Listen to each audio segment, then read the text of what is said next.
Hello and good afternoon everyone. Welcome to Hajela IAS. Hajela IAS की newspaper से प्रश्न पत्र तक की सीरीज में आप सबका स्वागत है। आज है 2 फरवरी 2026। Welcome to the month of February. कोशिश करो करंट अफेयर्स को डेली कवर करो, नोट्स बनाओ, क्रिस्प नोट्स बनाओ, उससे रिलेटेड मेंस का क्वेश्चन करो एंड साल भर का करंट अपने हिसाब से कवर करो। कौन सी न्यूज इंपॉर्टेंट है, कौन सी न्यूज नहीं है इंपॉर्टेंट, इस वे से। ठीक है, तो कल पूरा का पूरा, इवन आज के सारे जितने भी न्यूज़पेपर्स हैं सब बजट से भरे पड़े हैं। कल के न्यूज चैनल्स में पूरी न्यूज चैनल्स बजट से भरी पड़ी थी। ठीक है, तो मेजर मेजर बजट की जो चीजें हैं वो कवर करेंगे, उसका स्टैटिक पार्ट कवर करेंगे, पॉलिटिक्स से उसको रिलेट करके समझेंगे कि किस आर्टिकल में बजट के बारे में लिखा हुआ है, कैसे बजट को प्रेजेंट किया जाता है, सारी चीजें। ठीक है, so without getting delay start करते हैं। और एक कमेंट सेक्शन में क्वेश्चन था कि क्या ये सेशन बीपीएससी के लिए इम्पोर्टेंट है या नहीं। सो द आंसर इज, देखो, कभी भी किसी भी, अगर आपको न्यूज़पेपर एनालिस्ट या किसी भी सब्जेक्ट एक्सपर्ट को चेक करना है कि वेदर मैं इसको कंटिन्यू करूं या नहीं, सीधा सीधा अपने क्वेश्चन पेपर को उठाओ जो प्रीवियस ईयर पेपर्स रहे हैं, उनमें क्वेश्चन के ट्रेंड को समझो। अगर उस ट्रेंड से आपका जो भी फैकल्टी है वो अगर आपको कवर करवा रही है, that means he is useful for you. हर एक पर्सन हर किसी के लिए यूजफुल नहीं हो सकता है। ठीक है, फॉर एग्जाम्पल अगर हम न्यूज़ेस इस हिसाब से कवर कर रहे हैं जो सिविल सर्विसेज के लिए इंपॉर्टेंट है, तो हम वनडे एग्जाम को उतना ज्यादा फोकस नहीं कर सकते। ठीक है, अगर आप सिविल सर्विसेज के हो या ऐसे एग्जाम्स की प्रिपरेशन कर रहे हो जो मेंस करवाती है, जिसमें आपको डिस्क्रिप्टिव आंसर लिखना रहता है, तो भी आपके लिए ये सेशन यूजफुल है। You can continue with this. ठीक है, चलो स्टार्ट करते हैं। हमारी फर्स्ट न्यूज क्या है, कैपेक्स स्केल अप। अब यहाँ पे 3-4 टर्म्स है। पहला चीज कैपिटल एक्सपेंडिचर। इन सब को स्टार्ट करने के पहले हम समझेंगे बजट क्या है। ठीक है, मुझे कमेंट सेक्शन में ये बताओ कि क्या कहीं पर भी हमारे कॉन्स्टिट्यूशन में बजट का डिस्क्रिप्शन है, क्या बजट वर्ड यूज किया गया है। The answer is big no. कहीं पर भी हमारे कॉन्स्टिट्यूशन में बजट नहीं लिखा गया है, लिखा गया है एनुअल फाइनेंशियल स्टेटमेंट। ठीक है, article 112 mandates that the president shall cause to be laid before both houses of parliament an annual financial statement for every financial year। Her financial year के लिए प्रेसिडेंट कॉज करता है। मतलब कि usually हम क्या देखते हैं, जो हमारी फाइनेंस मिनिस्टर है अभी निर्मला सीतारमण जी, वो पिछले कुछ सालों से बजट पेश कर रही हैं, बट वो पहले, दैट मीन्स लोकसभा पहले प्रेसिडेंट से परमिशन लेते हैं। दैट मीन्स प्रेसिडेंट रिकमेंड करते हैं, president cause the laid off annual financial statement. ठीक है, इसमें यूजुअली रिसीट्स के बारे में लिखा जाता है, एक्सपेंडिचर के बारे में लिखा जाता है। बेसिकली सरकार अर्न कैसे कर रही है और स्पेंड कैसे कर रही है, इसका एक डिटेल्ड डिस्क्रिप्शन रहता है कि सरकार यूजुअली किसके माध्यम से अर्न करती है, टैक्सेस वगैरह के माध्यम से। तो टैक्सेस या रेवेन्यू कहाँ से जनरेट करेगी सरकार, इसका डिस्क्रिप्शन रहता है। दूसरा कि सरकार एक्सपेंडिचर कहाँ करेगी, कहाँ पर सरकार खर्च करने वाली है। ठीक है, इसका डिटेल डिस्क्रिप्शन दिया जाता है बजट में। वहीं अगर इकोनॉमिक सर्वे की मैं बात करूं तो वहां पर एनालिसिस किया जाता है कि सरकार की स्कीम्स कैसी रही, कैसी परफॉर्म करी, कौन सी स्कीम एप्रिसिएशन लायक है, किसमें सरकार ने बेफिजूल में इन्वेस्ट कर दिया। ठीक है, ये सारी चीजें। तो बजट को अगर मैं आगे बात करूं कि बजट के स्टेजेस क्या होते हैं, कैसे पेश किया जाता है। पहला चीज, मैंने एक चीज याद रखना प्रीलिम्स पॉइंट ऑफ व्यू से, बजट हमें 112 बिल में, आर्टिकल नंबर 112 में मेंशन किया गया है। ठीक है, इसके मेजरली 6 स्टेजेस रहते हैं। Pre budget exercise, estimations, scrutiny, cabinet approval, parliamentary approval and then post budget implementation. एक एक करके समझते हैं हर एक स्टेप को। पहला प्री बजट एक्सरसाइज, इसमें क्या होता है, अक्टूबर नवंबर के ही मंथ में एक बजट सर्कुलर पास किया जाता है। जितनी भी मिनिस्ट्रीज हैं, जितने भी डिपार्टमेंट्स हैं, हर एक डिपार्टमेंट में बजट सर्कुलर भेजा जाता है। दैट मीन्स उनसे पूछा जाता है कि आप कौन सी स्कीम्स चलाना चाहते हो, आप कितना रेवेन्यू जनरेट कर पाओगे, आप कितना एक्सपेंडिचर कर पाओगे, आप कौन कौन सी मेजर ऐसी स्पेंडिंग्स हैं जिसके बेसिस पर आपको मनी एलोकेट किया जाए। ठीक है, सो देखो यहाँ पर पूछा जाता है एक्सपेंडिचर, रेवेन्यू, न्यू स्कीम्स या प्रपोजल्स एंड आउटकम इंडिकेटर्स। ठीक है, हर एक सेंट्रल मिनिस्ट्री को, स्टेट्स को, यूटीज को एंड ऑटोनोमस बॉडीज को सबको बजट सर्कुलर भेजा जाता है by the department of economic affairs. ठीक है, मिनिस्ट्री ऑफ फाइनेंस के अंतर्गत DEA department of economic affairs रहता है, जो हर एक central level, state level ministry को भेजते हैं बजट सर्कुलर, जिसमें ये जानने की कोशिश की जाती है आपको कितना पैसा चाहिए, आप कितना रेवेन्यू जनरेट कर रहे हो, कौन सी नई स्कीम्स या नए प्रपोजल्स आप आने वाले साल में लाना चाहते हो। इसके बाद हर एक मिनिस्ट्री अब प्रिपेयर करती है एस्टिमेट्स को एंड बजट एस्टिमेट्स को। इस करंट ईयर के बजट रेवेन्यू एस्टिमेट्स को, मतलब कि इस साल उसने कितना रेवेन्यू जनरेट किया है, दूसरा नेक्स्ट ईयर में उसका कितना एक्सपेंडिचर होने वाला है और कितनी इनकमिंग आने वाली है। ठीक है, ये डिमांड ऑफ ग्रांट्स बोला जाता है इसको, कि जो मिनिस्ट्री है वो कितना डिमांड कर रही है। ये डिमांड ऑफ ग्रांट्स सबमिट किया जाता है मिनिस्ट्री ऑफ फाइनेंस को। ठीक है, इसके बाद दो मिनिस्ट्रीज यहाँ पर मेजरली काम करती हैं, दो department, department of expenditure and department of economic affairs. ये हर एक मिनिस्ट्री ने अपना डिमांड ऑफ ग्रांट क्रिएट किया। डिमांड ऑफ ग्रांट मतलब कि उनको कितना पैसा चाहिए, और ये डिमांड ऑफ ग्रांट के बेसिस पर मिनिस्ट्रीज के साथ मीटिंग होती है, नेगोशिएशंस होते हैं, अनरियलिस्टिक डिमांड्स को कट आउट किया जाता है, फ्लैगशिप स्कीम्स को प्रायोरिटाइज किया जाता है, और एंश्योर किया जाता है कि एफआरबीएम टारगेट को अचीव किया जाए। एफआरबीएम टारगेट मतलब कि सरकार की रिस्पॉन्सिबिलिटी की है कि जीडीपी का 3% से फिस्कल डेफिसिट होना चाहिए। ठीक है, तो जितना आप अर्न कर रहे हो उसी के रिस्पेक्ट में आप एक्सपेंडिचर भी करो। Fiscal regulation and budget management act, ये एक्ट आया था 2003 में।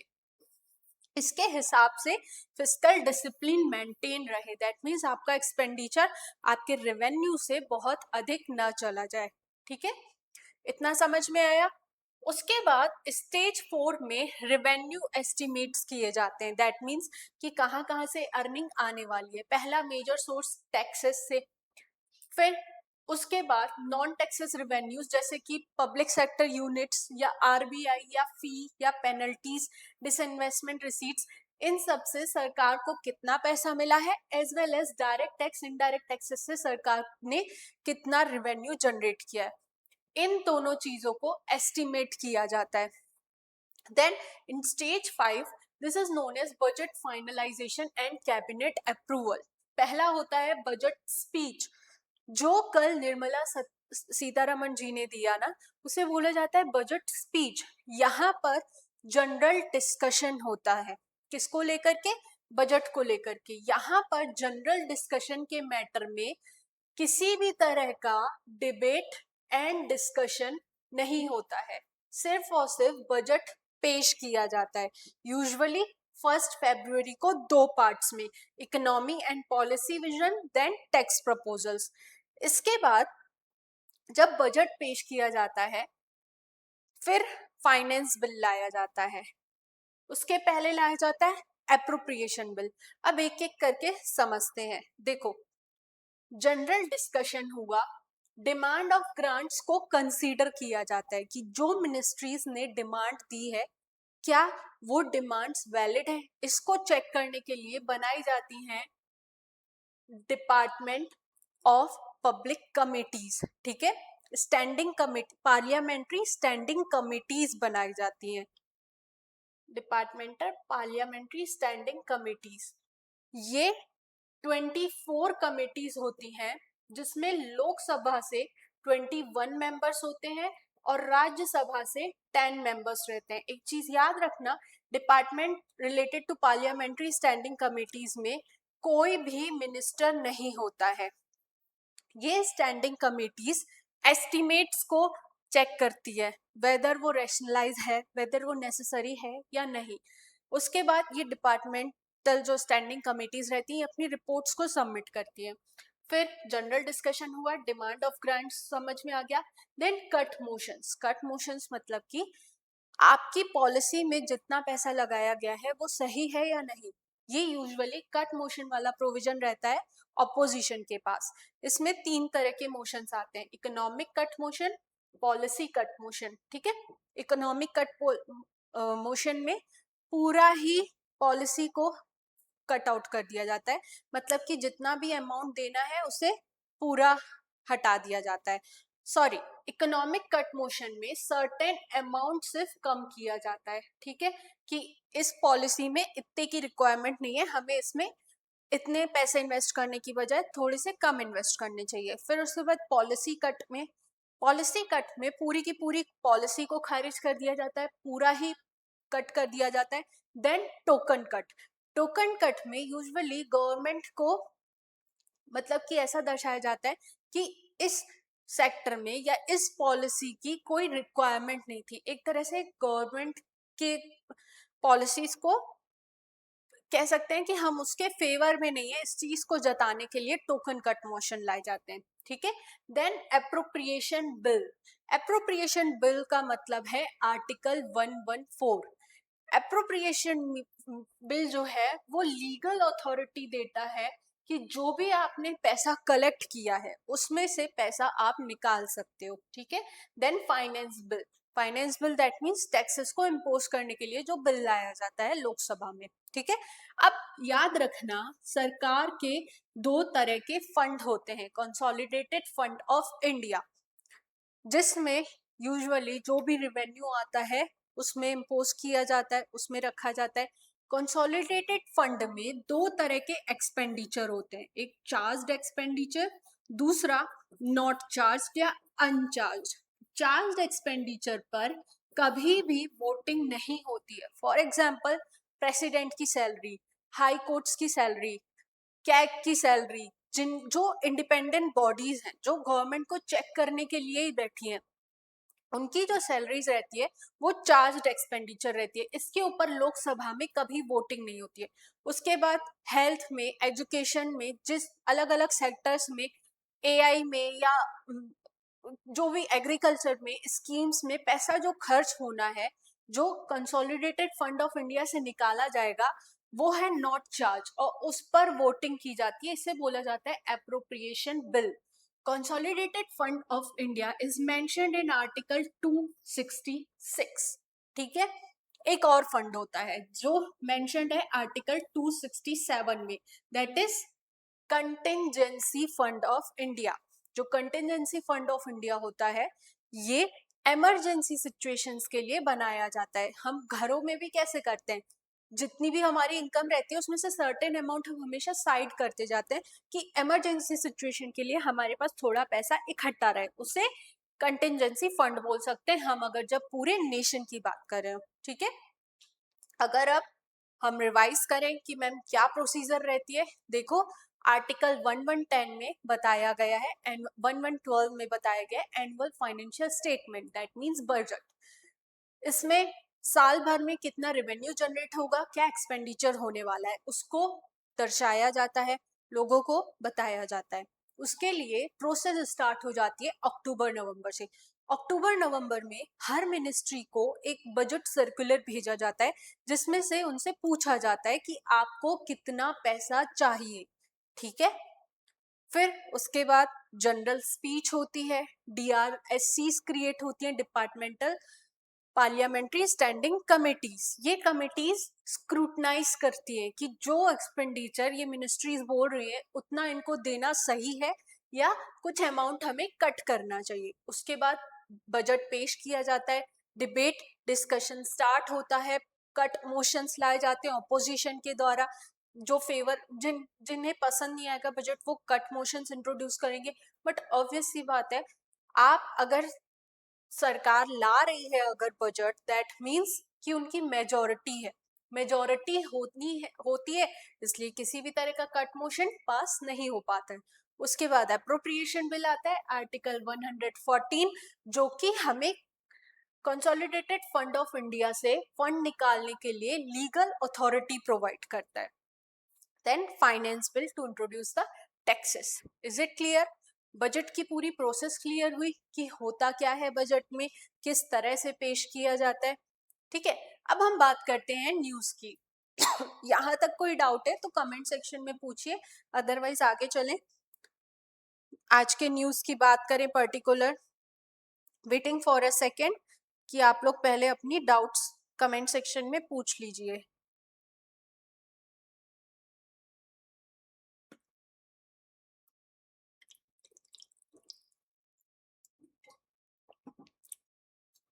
ओके, स्टार्ट करते हैं। न्यूज क्या कह रही है? न्यूज ये कह रही है कि union budget sets centres capital expenditure at 12.2 lakh crore.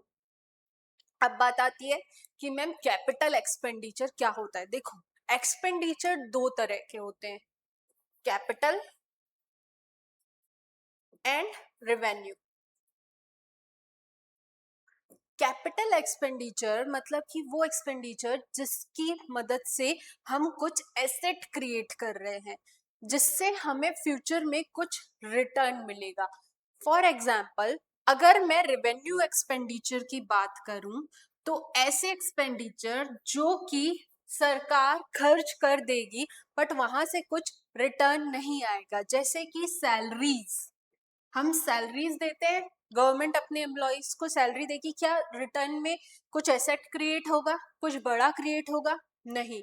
जैसे कि स्कीम्स में पैसा लगाना, डायरेक्ट बेनिफिट ट्रांसफर किए जाते हैं, लोन वेव आउट किए जाते हैं, ये सारी स्कीम्स में सरकार क्या कर रही है? सरकार का एक तरह से एक्सपेंडिचर हो रहा है बट वहां से कुछ रिटर्न तो नहीं आ रहा है ना। वहीं अगर कैपिटल एक्सपेंडिचर की बात करूं मैं, तो जैसे कि ब्रिजेस बनाना, स्कूल्स बनाना, किसी कैपिटल गुड्स में इन्वेस्ट करना, ठीक है, जहां से सरकार को रिटर्न मिले। क्लियर है इतना? तो कैपिटल एक्सपेंडिचर 12.2 लाख करोड़ की बात की गई है। अब इससे ये दिख रहा है कि सरकार इंफ्रास्ट्रक्चर लेड ग्रोथ की तरफ फोकस कर रही है। दैट मीन्स हम एक समय पर एग्रीकल्चर पर फोकस्ड थे, हमारे बजट एग्रीकल्चरल बेस्ड आते थे, बट अब हम मैन्युफैक्चरिंग, इंफ्रास्ट्रक्चर, इन सब की बात कर रहे हैं। That means we are shifting towards the secondary sectors. पहले हम कहाँ थे? प्राइमरी सेक्टर्स में।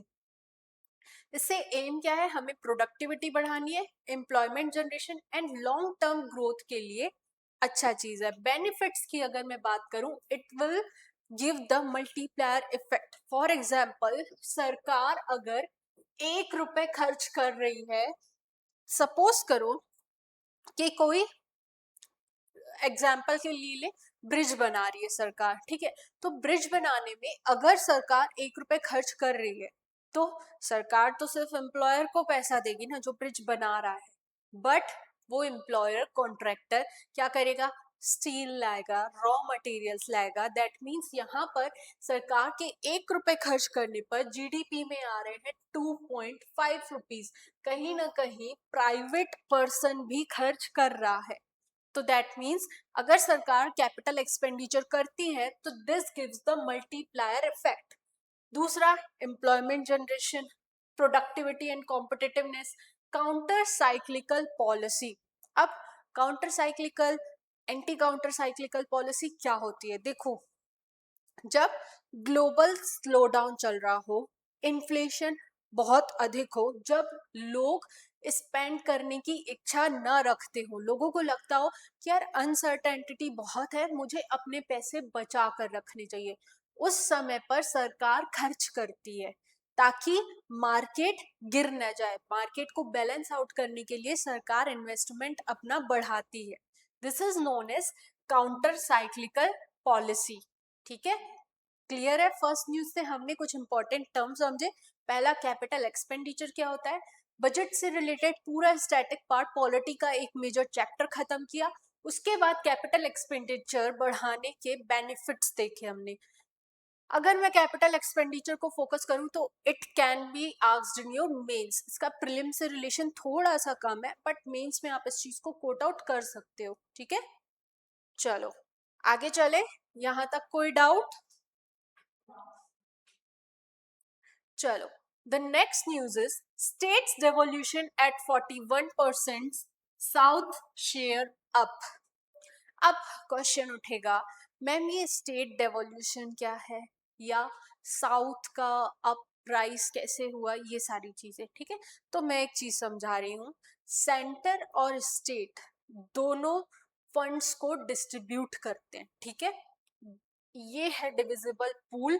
इसमें जितना भी पैसा आता है वो सेंट्रल गवर्नमेंट स्टेट्स के साथ शेयर करती है। और ये किस हिसाब से शेयर होगा, ये रिकमेंड किया जाता है फाइनेंस कमीशन के द्वारा। Finance commission is a constitutional body जिसे मेंशन किया गया है आर्टिकल 280 में। 280 में फाइनेंस कमीशन बोला गया है, और ये फाइनेंस कमीशन बताता है कि जितना भी पैसा आया है वो सेंट्रल गवर्नमेंट अपने पास कैसे रखेगी और स्टेट्स के साथ कैसे शेयर करेगी। शेयरिंग दो तरह की होती है। ठीक है, vertical sharing and horizontal sharing. States आपस में कैसे शेयर करेंगे, that is horizontal. And vertical, central government अपने पास कैसे रखेगी और स्टेट के पास कैसे जाएगा। सेंट्रल गवर्नमेंट ने क्लियरली कहा कि 41% ऑफ द शेयर जो है वो स्टेट्स के साथ शेयर किया जाएगा, एंड रिमेनिंग बाकी बचा हुआ 59% पैसे सेंट्रल गवर्नमेंट अपने पास रखेगी। क्लियर है? ये चीज क्लियर हुई कि जितना भी डिविजिबल पूल आया, जितने भी टैक्सेस अर्न हुए, उसमें से 41% स्टेट्स गवर्नमेंट को दिए जाएंगे, वहीं 59% जो है ये सेंट्रल गवर्नमेंट अपने पास रखेगी। अब क्वेश्चन उठेगा, मैम यहाँ पर बात की गई है स्टेट्स का शेयर बढ़ा है, कैसे? उसको समझने के लिए इस टेबल में आ जाओ। ये टेबल बता रही है कि जो फाइनेंस कमीशन है वो इन क्राइटेरियाज का यूज करके डिसाइड करती है कि स्टेट को कितना पैसा मिलेगा। क्राइटेरियाज को वेटेज दिया गया है। पहला वेटेज है इनकम डिस्टेंस को, दैट मींस रिचेस्ट स्टेट और पुअरेस्ट स्टेट के बीच में जितना इनकम का डिस्टेंस आता है, उस हिसाब से 45% of the money allocated on the basis of income distance. Then population 15%। देखो पॉपुलेशन, अभी तक क्या हो रहा था, हम जब पॉपुलेशन को टारगेट सेट कर रहे थे तो सदर्न स्टेट्स ने पॉपुलेशन कंट्रोल मेजर्स बहुत अच्छे से फॉलो किए। 1970s के बाद हमने डिसाइड किया कि हमें हमारी पॉपुलेशन कंट्रोल करनी है, एंड दे परफॉर्म्ड वेल। उन्होंने अपना एजुकेशन, अपना हेल्थ इंप्रूव किया, जिससे कि उनकी पॉपुलेशन नॉर्दर्न स्टेट्स के कंपैरिजन में कम हो गई। सो उनका अक्सर यही रहता था कि हमें इस चीज की पनिशमेंट नहीं मिलनी चाहिए, हमें इस चीज का रिवॉर्ड मिलना चाहिए। मतलब कि फाइनेंस कमीशन द्वारा जो पैसे एलोकेट किए जाते हैं उसमें अगर सिर्फ आप पॉपुलेशन को टारगेट रखोगे तो ऑब्वियस सी बात है, नॉर्दर्न स्टेट्स की पॉपुलेशन ज्यादा है तो उनको ज्यादा शेयर मिलेगा, सदर्न स्टेट्स की पॉपुलेशन कम है तो उनको कम शेयर मिलेगा। इसीलिए इन्होंने डिसाइड किया डेमोग्राफिक परफॉर्मेंस, मतलब कि 12.5% जो पैसा है आपकी डेमोग्राफी की परफॉर्मेंस पर दिया जाएगा। पॉपुलेशन कंट्रोल के लिए आपको रिवॉर्ड दिया जाएगा, हेल्थ, एजुकेशन, मेडिकेशन, इन सब में आपने कैसा इंप्रूवमेंट किया है उस बेसिस पर 12.5% विल बी एलोकेटेड। ठीक है, तो इस क्राइटेरिया आने की वजह से जो मेजर सदर्न स्टेट्स हैं, तमिलनाडु, कर्नाटका, केरल, तेलंगाना, इन सबको जितना पैसा मिलता था पहले उससे ज्यादा मिलेगा। ठीक है, उसके बाद एरिया के बेसिस पर 15%, फॉरेस्ट एंड इकोलॉजी के बेसिस पर 10%। मतलब कि जिन स्टेट्स ने फॉरेस्ट को कंजर्व करने के लिए एफर्ट्स लगाए हैं, मतलब कि हमेशा एक डिस्प्यूट रहता है कि हमें फॉरेस्ट को कंजर्व करना है या डेवलपमेंट करना है। अगर हम डेवलपमेंट का रास्ता अपनाएंगे तो कहीं ना कहीं फॉरेस्ट हमारे कम हो जाएंगे, फॉरेस्ट एरिया कम होगा, हम पॉल्यूशन ज़्यादा करेंगे। तो इसीलिए अगर किसी स्टेट्स ने फॉरेस्ट एंड इकोलॉजी को बचाने का, कंजर्व करने का रास्ता अपनाया है, दे शुड बी रिवॉर्डेड कि आपने ग्रीन कवर को बनाए रखा है, इसलिए आपको 10% वेटेज दिया जाता है। देन टैक्स एफर्ट्स, मतलब कि 2.5% आपने टैक्स कलेक्ट करने में कितना एफर्ट लगाया है, किस तरह से आप अपनी स्टेट में टैक्स कलेक्शन को बढ़ा रहे हो, या 1 रुपए कलेक्ट करने के लिए आप कितने एफर्ट्स लगा रहे हो। ठीक है, on these all grounds money is allocated by the finance commission which is a constitutional body under article 280। Clear है? इस न्यूज से हमें इतना ही समझना था। कोई डाउट, क्वेरी, क्वेश्चन तो आप पूछ सकते हैं कमेंट सेक्शन में, अदरवाइज हम आगे चलें।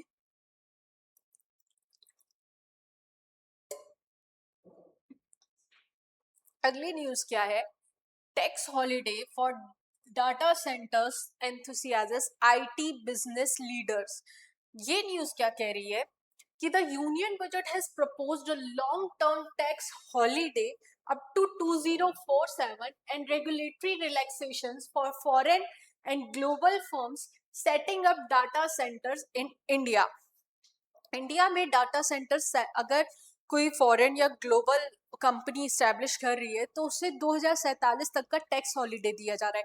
टैक्स हॉलीडे मतलब कि ऐसा टाइम पीरियड जिसमें आपको टैक्स नहीं देना है सरकार को। अगर आप भारत में काम कर रहे हो, you are using the resources, still you don't need to pay for that, taxes आपको नहीं देने। ठीक है, जिसे बोला जाता है टैक्स हॉलीडे। तो डेटा सेंटर स्टैब्लिश करने पर आपको 2047 तक किसी भी तरह का टैक्स नहीं पे करना है। अब क्वेश्चन उठता है, मैम डेटा सेंटर्स क्या होते हैं? देखो, ऐसे बड़े बड़े कंपनीज या ऐसे इंस्टीट्यूट्स जो डाटा को मैनेज कर रहे हैं, स्टोर कर रहे हैं, प्रोसेस कर रहे हैं, किस चीज के लिए? एआई के लिए और क्लाउड स्पेस प्रोवाइड करने के लिए, इनोवेशन करने के लिए। तो ऐसे सेंटर्स को बोला जाता है डाटा सेंटर्स। ठीक है, इसके साथ साथ टैक्स हॉलिडे के साथ साथ सरकार बोल रही है they have expanded the safe harbour rules. पहले ऐसी कंपनी जिनका 300 करोड़ तक बस हैंड ओवर रहता था, उन कंपनीज पर लगाया जाता था सेफ हार्बर। दैट मीन्स अगर आप गवर्नमेंट द्वारा लागू किए गए रूल्स एंड रेगुलेशंस को फॉलो कर रहे हो तो अगर आपके ऊपर किसी तरह का केस हो रहा है तो आपको उससे टेंशन लेने की जरूरत नहीं है, आप सेफ हो। ठीक है, this is known as safe harbour mechanism. Basically government की पॉलिसीज, गवर्नमेंट के द्वारा लागू किए गए इंस्ट्रक्शंस को फॉलो करने पर गवर्नमेंट आपको प्रोटेक्ट करती है किसी भी तरह के केस से। ठीक है, दिस इज सेफ हार्बर। पहले ये था 300 करोड़ तक, अब इसे बढ़ा दिया गया है अप टू 2000 करोड़। ठीक है, तीसरा, boost to global capability centres. अभी ऑलरेडी इंडिया के पास 1500 ग्लोबल कैपेबिलिटी सेंटर्स हैं। हम चाहते हैं कि इन ग्लोबल कैपेबिलिटी सेंटर्स को इंक्रीज किया जाए। होगा क्या? अगर आपने अमाउंट बढ़ा दिया है, दैट मीन्स इंडिया में डाटा से रिलेटेड, एआई से रिलेटेड डिस्प्यूट्स आने के चांसेस कम हो जाएंगे। ठीक है, तो एक तरह से गवर्नमेंट क्या कर रही है? स्टेबल टैक्सेस प्रोवाइड कर रही है। 2047 तक आपने प्रोवाइड कर दिया टैक्स हॉलीडे, तो एक तरह से स्टेबिलिटी आ गई कि सरकार ना तो बढ़ाएगी ना घटाएगी, टैक्स लग देना ही नहीं है हमें 2047 तक। तो इससे हमारा जो इन्वेस्टमेंट है, जो फॉरेन इन्वेस्टमेंट हमारा है, वो बढ़ेगा। It will attract long term foreign investment. अभी तक हमारे पास शॉर्ट टर्म में इन्वेस्ट होता था, दिस विल इनहेंस। दूसरा, position India in global data economy. जो आने वाला समय है ना कहीं इसमें डाटा, कह सकते हैं it's a new currency, data को नई करेंसी माना जा रहा है। सो अगर इंडिया ज्यादा से ज्यादा डाटा सेंटर्स को बनाएगा तो that means India will lead, India की एक ग्लोबल लेवल पर एक इमेज होगी। फिर boost to AI and emerging technologies, employment and skill creation, data को हैंडल करना, एआई को करना, क्लाउड स्पेसिंग, क्लाउड कंप्यूटिंग, इन सब में स्किल्स चाहिए रहती है। अगर आप इंडिया में डेटा सेंटर्स बनाओगे that means you will need skilful persons, and अगर हमारा जो यूथ है, डेमोग्राफी है, वो अगर स्किलफुल हो जाएगा दैट मीन्स एम्प्लॉयमेंट भी आएगा, स्किल भी इंक्रीज होगी। एंड वी ऑल नो आज का जमाना कौन सा है, एआई ड्रिवन, टेक ड्रिवन, तो इसको भी बूस्ट अप मिलेगा। सो ओवरऑल अगर हम बात करें तो हमारे बजट में कुछ स्कीम्स या कुछ चीजें इतनी सोच समझ कर लाई जाती हैं। एक तरह से देखो, क्रिटिक जो अपोजिशन है वो क्या कहेगी, यार 2047 तक आप टैक्स हॉलिडे दे रहे हो, that means you are losing tax. तुम सामने वाली कंपनी को फ्री ऑफ कॉस्ट इंडिया में काम करने दे रहे हो, बट उसके पीछे के बेनिफिट्स भी तो देखो। ठीक है, एक तरह से स्टेबिलिटी देने के लिए हमने 2047 तक टैक्स हॉलिडे दिया है। अगर आप शॉर्ट टर्म बोलते 5 साल 4 साल, तो ये टाइम पीरियड किसी भी डाटा सेंटर को ग्रूम होने के लिए लगता है, ग्रो करने के लिए लगता है। सिर्फ ग्रो ही होगा, उसके बाद तुम अचानक से टैक्सेस बढ़ा दोगे तो एक तरह से स्टेबिलिटी नहीं मिलेगी, कोई क्यों ही आएगा भारत में। ठीक है, इसलिए इसको 2047 तक करना पड़ा। अगर क्रिटिक आपको इस चीज का बोल रहे हैं तो you can defend your answer. ठीक है, इतना क्लियर है? Can we go ahead? Okay, let's move to the next news. अगली न्यूज क्या कहती है, 10,000 crore doses for biopharma. The union budget has announced Biopharma Shakti, a 10,000 crore outlay over 5 years to developing into a global hub for biopharmaceutical manufacturing. देखो, India में biologics and biosimilar को grow करने के लिए, फार्मा सेक्टर में आगे आने के लिए बायोफार्मा शक्ति एक स्कीम लाई गई, जिसमें सरकार ने 10,000 करोड़ इन्वेस्ट किए। अब याद रखना, बायोफार्मा क्या, बायोलॉजिक्स और बायोसिमिलर्स क्या होते हैं, इसमें डिफरेंस यूपीएससी के प्रीलिम्स में आ रहा है, ये चीज तो याद रख लो। ठीक है, तो अपन कवर करते हैं। देखो, अगर कहीं पर भी बायो वर्ड जुड़ रहा है दैट मीन्स समझ जाना कि उसका जो प्रोडक्शन है या उसको बनाने के लिए हमने लिविंग सेल्स का यूज किया है। जब लिविंग सेल्स का यूज करके और आप कोई मेडिसिन बना रहे हो that is known as bio pharmaceuticals. ठीक है, अब होता क्या है कि जैसे आप इनिशियल लेवल पर कोई मेडिसिन बनाओगे that is known as biologics.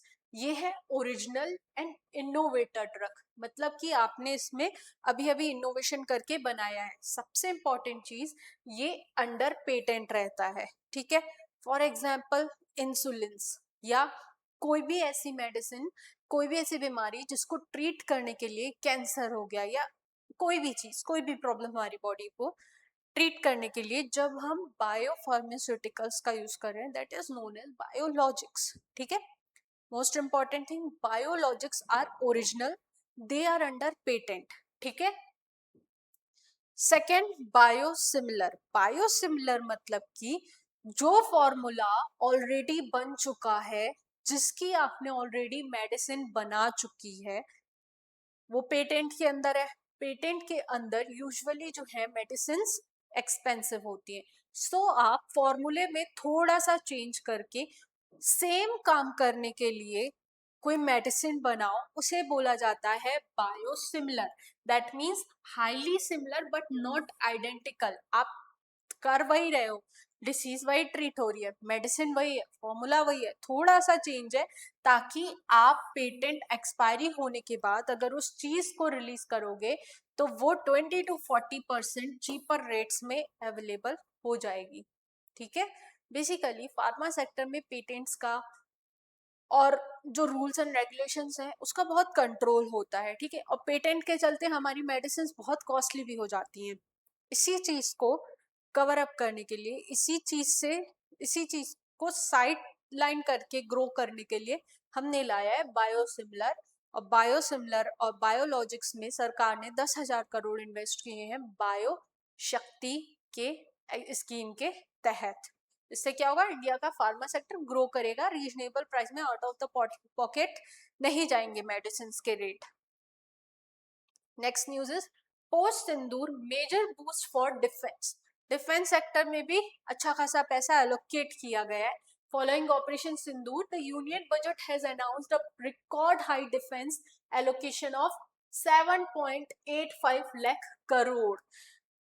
Basically military को मॉडर्नाइज करने के लिए, डिफेंस सेक्टर में ग्रो करने के लिए, आत्मनिर्भरता लाने के लिए, और जो स्ट्रेटेजिक डिटरेंस एंड प्रिपेयर्डनेस, जो हमारे बॉर्डर विलेजेस है वहां पर इंफ्रास्ट्रक्चर क्रिएट करने के लिए, कंटिन्यूसली सर्वेलियंस को और स्ट्रॉन्ग बनाने के लिए, ड्रोन्स को यूज करने के लिए, एआई को यूज करने के लिए सरकार ने डिफेंस सेक्टर में ज्यादा मनी एलोकेट किया है.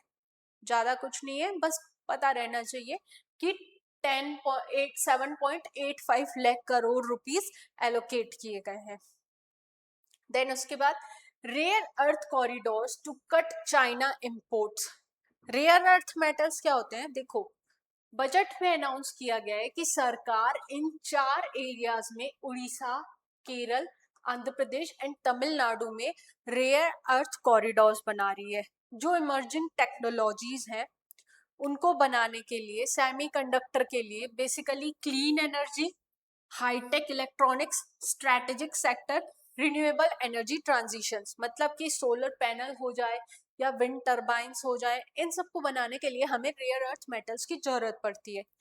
हाईटेक इलेक्ट्रॉनिक्स मतलब कि एआई ड्रिवन टेक्नोलॉजी से रिलेटेड इक्विपमेंट्स बनाने के लिए हमें रेयर अर्थ मटेरियल्स की जरूरत पड़ती है. स्ट्रेटेजिक मतलब कि मिसाइल्स वगैरह बनाने के लिए. देन रिन्यूएबल एनर्जी ट्रांजिशन, वही सोलर पैनल्स वगैरह बनाने के लिए. इन चारों चीजों के लिए हमें जरूरत पड़ती है रेयर अर्थ एलिमेंट्स की. ठीक है, अब आउट ऑफ द 100%, 50% जो है यहाँ पर चाइना के पास है. China is having the reserve of REE, most important thing. और इंडिया थर्ड लार्जेस्ट इंपोर्टर है. अप्रोक्स 60% इंडिया इंपोर्ट करता है इस चीज को.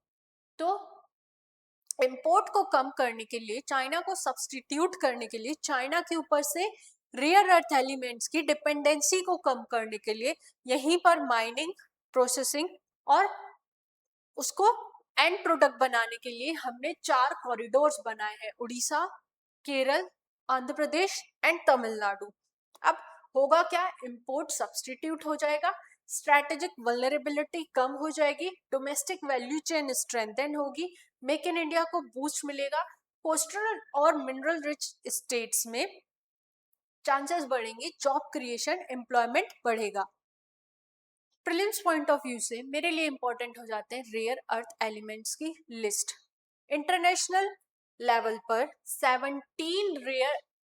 17 मेटेलिक एलिमेंट्स को डिवाइड किया गया है कि they are considered as rare earth elements. पहला light, that means lanthanum, cerium, praseodymium, neodymium, samarium and यूफोरियम. उसके बाद हैवी में gadolinium, terbium, dysprosium, holmium, erbium, thulium, yttrium, lutetium, scandium, yttrium. ये लिस्ट बहुत इंपॉर्टेंट है. प्रीलिम्स यूपीएससी का usually ऐसी न्यूज़ ढूंढ ढूंढ के लाता है. प्रीवियस ईयर्स में भी पूछा गया है. इस साल ये मिनरल्स और इम्पोर्टेंट हो जाते हैं क्योंकि स्पेशली इन मिनरल्स के लिए 4 इम्पोर्टेंट कॉरिडोर्स बनाए जा रहे हैं. ठीक है, क्लियर है? इस लिस्ट को रिवाइज कर लेना. देन आज के लिए इतना ही. Thank you so much. अभी भी हमारा बजट पूरा खत्म नहीं हुआ है. धीरे धीरे हम जैसे जैसे बजट से रिलेटेड न्यूज आएंगी, क्रिटिसिज्म्स आएंगे, कोई स्पेसिफिक सेक्टर में कितना अच्छा ग्रोथ देखने को मिल सकता है, ये सारी चीजें हम पढ़ेंगे. इसीलिए बने रहिए और पढ़ते रहिए. Thank you so much. कोई भी डाउट हो तो आप कमेंट सेक्शन में पूछ सकते हैं, हम आपको आंसर करेंगे. Thank you.